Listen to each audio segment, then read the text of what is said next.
স্বল্প খরচে অধিক লাভজনক হওয়ায় ফরিদপুরের চরাঞ্চলে বাড়ছে ভুট্টার আবাদ। এ বিষয়ে বিস্তারিত জানাতে ফরিদপুর থেকে যুক্ত হচ্ছেন সহকর্মী খায়রুজ্জামান সোহাগ। যাব তার কাছে। সোহাগ, ফরিদপুরের চরাঞ্চলে কি পরিমাণ জমিতে ভুট্টার আবাদ হয়েছে? ধন্যবাদ আপনাকে। আপনারা জানেন যে ফরিদপুরের এই চরাঞ্চলে ক্রমেই ভুট্টার আবাদ বৃদ্ধি পেয়ে চলেছে। তার একটা মাত্রই কারণ যে ভুট্টার এই স্বল্প খরচে অধিক লাভজনক হয়, কিন্তু কৃষকরা এই ভুট্টা আবাদে দিন দিন ঝুঁকে পড়েছে না।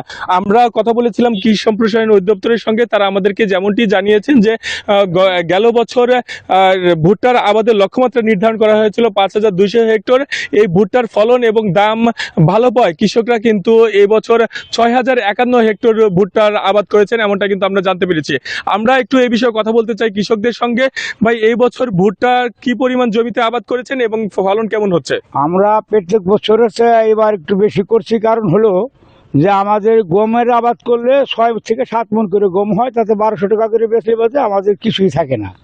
আমরা ভুট্টার আবাদি করে 40 মণ, 42 মণ, 45 মণ এই পদের পর্যায়ে আমরা ভুট্টা পাইতেছি। এবং এই কারণে, এবং সবই কিছু ঠিক আছে, খালি সারের দামগুলি বাইরে গেছে, ওষুধের দাম বাইরে গেছে, এই কারণে আমাদের একটু খরচ বেশি ভাঙতেছে। 12-13,000, 15,000-এর মতো কত খেতে লাগিয়ে যাবে। যাই হোক, আমরা সেই জন্য আমরা ভুট্টার আবাদটা বেশি করতেছি। ধন্যবাদ আপনাকে। আমরা কথা বলতে চাই আরেকজন কৃষকের সঙ্গে যে ভাই, এই বছর কি পরিমাণ খরচ যাচ্ছে আপনাদের ভুট্টা আবাদে? আসসালামু আলাইকুম। এবছরে মানে সার দাম বাড়ার কারণে দেখা যায় 16-17 হাজার টাকা এরকম খরচ পড়ে এক বিঘায়। 33% এক বিঘা আমাদের এই জায়গাতে যেটা বলি। আর এই জায়গা বিক্রি এক বিঘায় জমিতে ভুট্টা হইলো 40-45 মণ, বিক্রি আসে প্রায় 50,000 টাকার মতন। তাই মোটামুটি খারাপ না, লাভবান ভালোই, খারাপ না।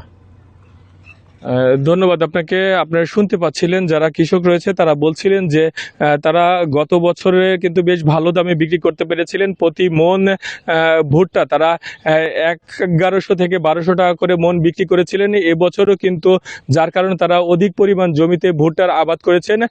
যেহেতু এটি 3 মাসের একটি ফসল, ইতিমধ্যে 2 মাস অতিক্রম হয়েছে, আর 1 মাস পরেই কিন্তু এই কৃষকেরা এই ভুট্টাগুলো তারা ঘরে তুলতে পারবেন, এমনটাই কিন্তু আমরা জানতে পেরেছি।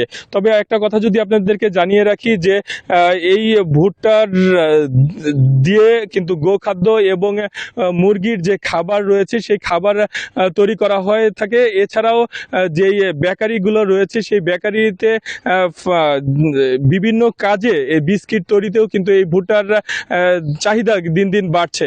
এই কারণে ভুট্টার আবাদ ফরিদপুরে বৃদ্ধি পেয়ে চলেছে, এমনটা কিন্তু আমরা জানতে পেরেছি। আমরা কথা বলেছিলাম কৃষি সম্প্রসারণ অধিদপ্তরের সঙ্গে, তারা আমাদেরকে জানিয়েছেন যে যারা ভুট্টা চাষ করছেন, যেহেতু অল্প খরচে অধিক লাভ হচ্ছে, সেই ক্ষেত্রে সার সহ তারা ভুট্টার বীজ সরবরাহ করছেন, এমনটাই কিন্তু আমাদেরকে জানানো হয়েছে। তো এই ছিল আমার কাছে ভুট্টা আবাদের সর্বশেষ সংবাদ। ফিরবে স্টুডিওতে আপনার কাছে সাদিয়া।